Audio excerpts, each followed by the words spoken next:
You're at home, and, well, it feels hard to breathe.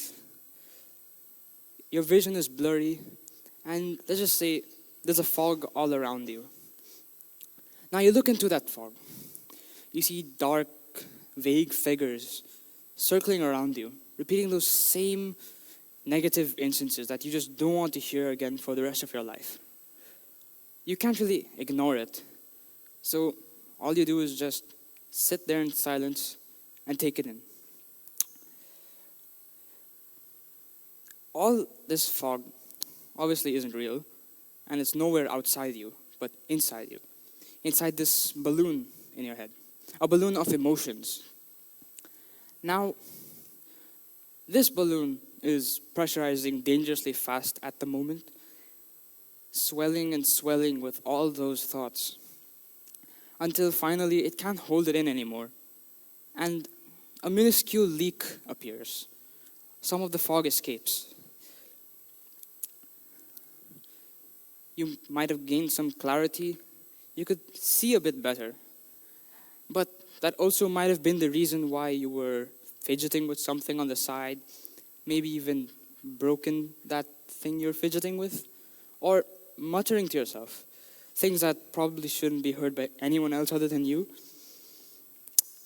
And the thing is, if this was the first time you've let the fog out of your head, it could take quite a while. And the thing is, nowadays, people don't really have all the time in the world to clear out their minds.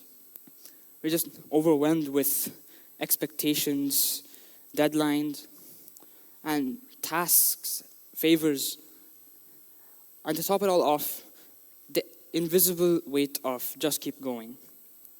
All this causes most of us to just tape it up and move on until it pops. Now, when your balloon pops, it isn't just an outburst. It's a crack in your foundation. Your emotional infrastructure, so carefully and intricately built upon layers and layers of suppression and silence. All that falling and crumbling on its own weight. It isn't just loud. It's disorienting. And this entire episode of this cocktail of emotions could have just sparked from something as simple as forgetting to do a chore, or a tiny and silly argument that had escalated a bit too fast, partially because of you. And the thing that most people wouldn't see is, actually, a lot of people, or everyone wouldn't see, is everything that built up to it. And by everything, I mean everything you've been through in your entire life that had slowly added on to the other side of you. When your balloon pops, you're not the same. Your trust in your ability to hold it all in just shatters. And then you begin second guessing yourself. Why didn't I fix this beforehand? Why didn't I deal with this earlier? And now instead of dealing with the original issue, the original stress at hand, you're also dealing with the consequences. Maybe a broken relationship, a lost opportunity, or even looking back to a version of yourself that you just don't seem to recognize anymore. You feel anger, guilt, sadness, and sometimes shame so thick it engulfs you like smoke in your lungs.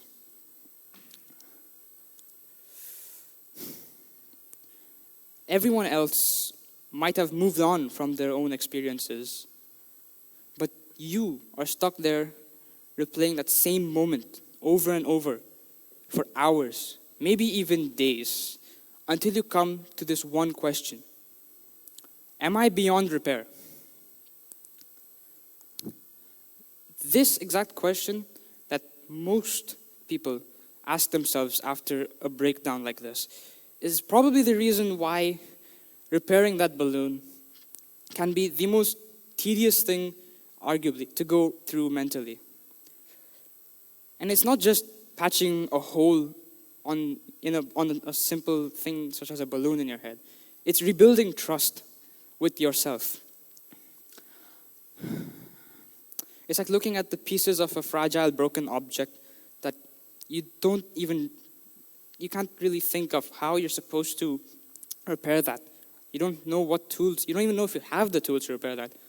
But the thing is, you do. And that's when you realize that the balloon didn't pop because it was weak. It popped because it wasn't meant to hold everything in. You weren't meant to take in all that stress and stay silent about it. And if anyone was, they wouldn't be in one piece. Your relationship with your balloon has just changed. It still remains broken. It still is weak and torn apart. But at least now it's easier to let the fog out. What really matters is if you let the tear stay, or if you taped it up. And then you realize that keeping the tear and letting the fog out isn't a sign of weakness to others, but maybe it's wisdom. It makes it easier to cry. It makes it easier to write. It makes it easier to even scream into a pillow. And later on, talk to someone about it. The best thing you can do in such a situation is to tell someone else, so that you have another point of view to help you. The balloon isn't the same anymore. It isn't perfect. It's still torn, punctured, and, well, it's not really a balloon.